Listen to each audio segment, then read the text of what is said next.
নমস্কাৰ সকলোকে আকৌ এটা নতুন ভিডিঅ'ত আপোনালোক সকলোকে স্বাগতম জনাইছোঁ। আজি দেখিছোঁ গোগামুখৰ ছাগলী বজাৰ।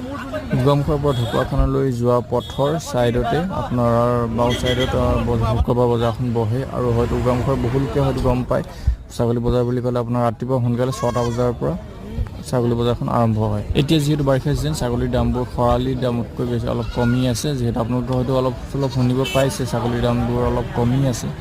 বহু ভিতৰৰ গাঁৱৰ পৰা মানুহবোৰ ইয়াত ছাগলীৰ বেচা কিনা কৰিবলৈ আহে। আপোনাৰ যদি ঘৰ গোগামুখৰ কোনো ওচৰে পাজৰে হয়, আপুনিও হয়তো ছাগলী বজাৰখন লক্ষ্য কৰিছে বা আপুনি হয়তো কোনোদিন আহিছে। আগৰ তুলনাত ছাগলী বজাৰখন বা শুক্ৰবাৰ বজাৰখন আমাৰ বহুত বেছি ডাঙৰ হৈছে। গোগামুখৰ যিহেতু মানুহৰ জনসংখ্যা বহুত বেছি বাঢ়িছে আৰু বহুত দূৰৰ পৰা বহু গাঁৱৰ ভিতৰৰ পৰা মানুহবোৰ সাপ্তাহিক বজাৰ কৰিবলৈ বজাৰলৈ আহে। আজি দেখালোঁ আপোনালোকক ছাগলী বজাৰখন বহুত ভাল ছাগলী ওলাইছে। যদিও আপুনি ছাগলী কিনিম